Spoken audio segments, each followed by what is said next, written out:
voilà, là, je crois qu'on a passé le temps. On a bien détaillé sur la partie aux solutions opérateurs.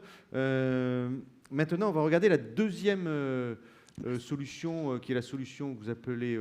voilà, encore un nouveau mot, colonne horizontale.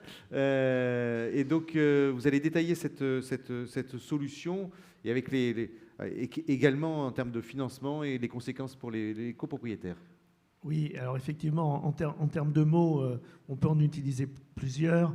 Bon, colonne horizontale fait référence à l'infrastructure, en fait, qui correspond à un peu l'équivalent d'une colonne montante qui alimente les logements, mais cette fois-ci placée à l'horizontale. Maintenant, ce qu'on peut dire aussi, c'est que cette solution fait référence à l'extension du réseau public de distribution, donc le deuxième grand volet des solutions techniques. Solution qui est aussi appelée par Enedis réseau électrique auto. Qui sommes-nous, Michaud? Notre métier de base, c'est fabricant de matériel électrique. On intervient depuis près de 70 ans sur les réseaux de distribution.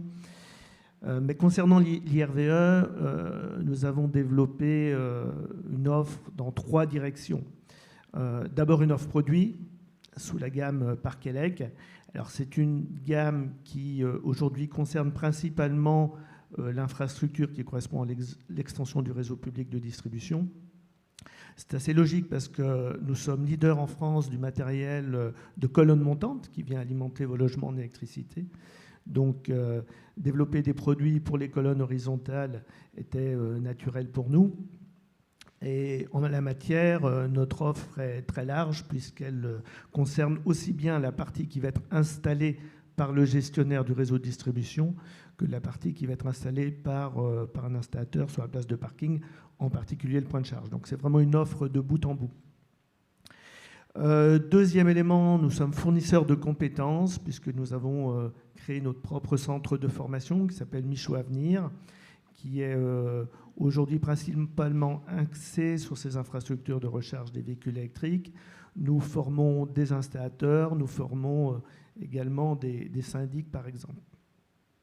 Et enfin, et c'est sans doute le plus important, enfin, c'est ce qui va intéresser le plus nos auditeurs copropriétaires, nous avons créé un réseau d'installateurs qui s'appelle 100% ELEC pour accompagner les copropriétés de bout en bout sur la mise en œuvre de la solution d'extension du réseau public de distribution. Donc, l'époque où mettre en œuvre cette solution-là était compliquée pour les copropriétés parce qu'il fallait faire appel à Enedis d'une part, il fallait trouver un installateur d'autre part, il fallait gérer les subventions à devenir, il fallait gérer le consuel, etc. Cette époque-là est révolue, puisqu'aujourd'hui, si en tant que copropriété, vous faites appel à un installateur du réseau 100% ELEC, vous allez trouver un interlocuteur qui va vraiment vous accompagner sur l'ensemble de la démarche. Ça va être votre interlocuteur unique, exactement comme le ferait un opérateur. Il va intervenir en tant que mandataire auprès d'Enedis, c'est-à-dire qu'il va représenter la copropriété auprès d'Enedis. Donc vous aurez ce seul interlocuteur qui va s'occuper de tout. C'était essentiel pour nous parce que, comme l'a dit très bien mon éminent collègue de Borne Recharge Service tout à l'heure, un des atouts des opérateurs, c'était d'être interlocuteur unique et de pouvoir gérer l'ensemble de la démarche. Il fallait absolument trouver le pendant avec la solution du réseau public de distribution.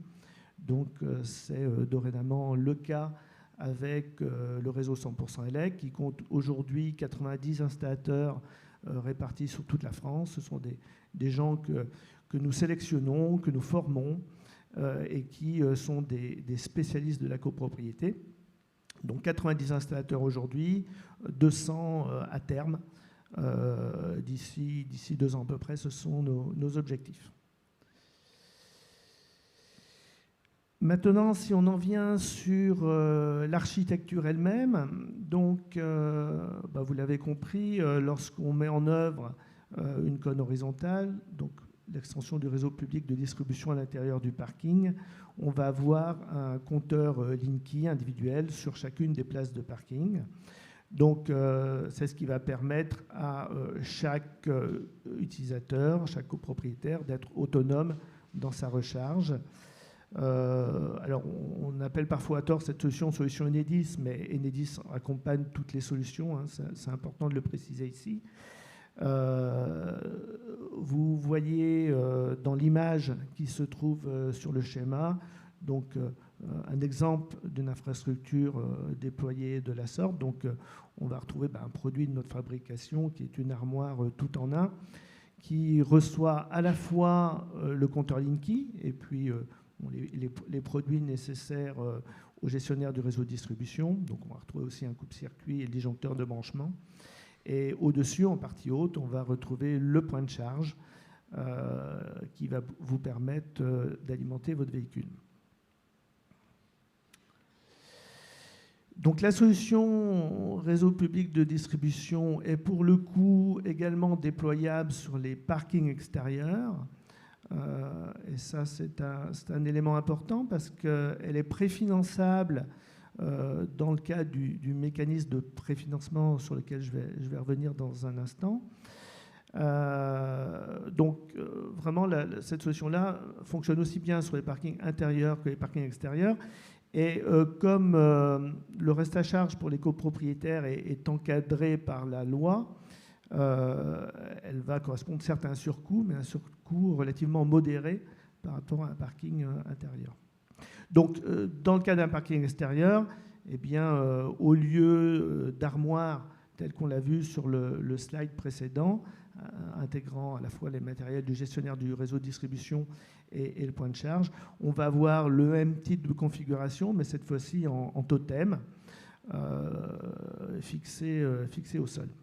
Et on s'est attaché dans ces solutions à avoir la même souplesse qu'en parking intérieur, c'est-à-dire la possibilité d'équiper les places de parking au fil de l'eau, au fur et à mesure où les copropriétaires demanderont l'installation d'un point de charge pour leur véhicule.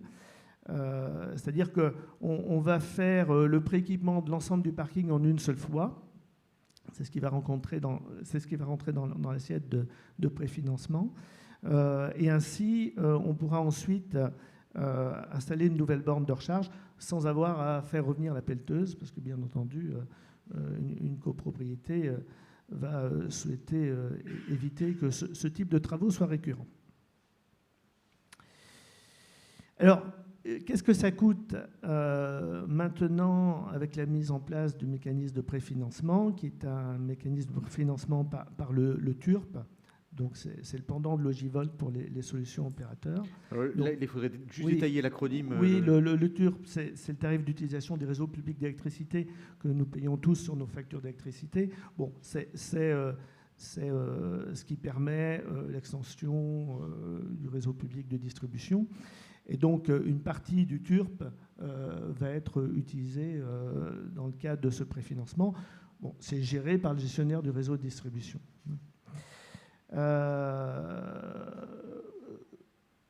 Ça correspond d'ailleurs, je l'ai écrit sur ce slide, à une volonté des pouvoirs publics de faciliter le développement des infrastructures en évitant le rejet des décisions en AG. Donc, qu'on soit dans une solution de type opérateur ou dans la solution d'extension du réseau public de distribution, vous avez dans les deux cas un mécanisme qui fait que la copropriété en elle-même n'a rien à payer. Seules les personnes qui voudront s'y raccorder paieront,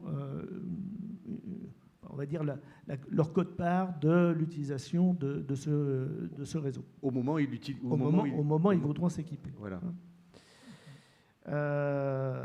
Et puis le deuxième point qui a été mis en place ces dernières années pour faciliter l'acceptation du vote des installations en Assemblée générale, c'est que la décision est prise à la majorité des copropriétaires présents ou représentés, et non plus seulement à la majorité des copropriétaires tout court. Alors, micro bémol malgré tout, hein, sur ce 0 €, je veux être complètement complet. Il peut malgré tout avoir des travaux qu'on appelle travaux complémentaires qui restent à la charge de la copropriété. Ce sont des travaux non électriques. Par exemple, sur un parking extérieur, on pourrait avoir la construction d'un muret, par exemple. Bon, ce sont des travaux qui, généralement, sont d'un volume relativement modique. Je préfère le préciser quand même pour qu'on ne vienne pas me dire mais vous avez dit que c'était gratuit. En fait, on a... Didier, il faut payer maintenant de votre poche. Voilà, on a quelque chose à payer. Voilà, on a ces travaux complémentaires qui peuvent être à payer, mais qui représentent généralement un volume faible par rapport à l'ensemble des coûts. En tout cas, les conventions de préfinancement qui seront établies par le gestionnaire du réseau de distribution détaillent très précisément qu'est-ce qui était à la charge de la copropriété, si tant est qu'il en reste une partie. Alors maintenant, pour le copropriétaire, qu'est-ce que le copropriétaire va payer? Donc on parle bien des copropriétaires souhaitant équiper leur place de parking. Donc leur armoire de comptage ou de recharge, donc typiquement le produit que je vous ai montré tout à l'heure, qui va intégrer le compteur Enedis et le point de charge, donc ça c'est à la charge du copropriétaire. Il va payer une quote-part sur l'infrastructure collective. Alors ce qui est particulier, c'est que cette quote-part sur l'infrastructure collective, elle va être défalquée de la prime à devenir dite collective pour les primo-demandeurs, c'est-à-dire pour les gens qui vont s'équiper en même temps que la construction de l'infrastructure collective. La fameuse prime de 50% jusqu'à 8 000 €, plus 75 € par place supplémentaire au-delà de 100 places, cette prime-là, qui avait été mise en place dans le cadre d'un financement par la copropriété elle-même, elle existe toujours, mais simplement elle vient cette fois-ci en déduction des copropriétaires qui s'équipent pour ceux qui vont s'équiper en même temps que la construction de l'infrastructure collective, jusqu'à annuler la quote-part. C'est-à-dire que généralement, si il y a un nombre relativement modeste de copropriétaires qui s'équipent tout de suite avec la réalisation des travaux collectifs, cette quote-part peut être fortement réduite. En tout cas, dans tous les cas, quel que soit le nombre de personnes qui s'équipent, c'est toujours moins cher de le faire tout de suite que de le faire plus tard. Le dernier point qui est à la charge des copropriétaires, c'est le forfait du raccordement du GRV, qui là aussi, du reste, est moins cher si on le fait tout de suite par rapport à le fait de le faire dans quelques mois. Et puis, on va venir déduire la prime à devenir individuelle de 600 € et le crédit d'impôt de 500 € pour les bornes pilotables. On attend effectivement le décret, comme cela a été dit tout à l'heure. Et donc, le reste à charge généralement constaté est de 1 500 à 2 500 €. Donc, on est, c'est vrai, un peu plus cher que dans les solutions opérateurs où Rita soulignait tout à l'heure qu'on était plutôt sur 1 200 €. En contrepartie, donc chaque utilisateur sera autonome dans le choix de son fournisseur d'énergie.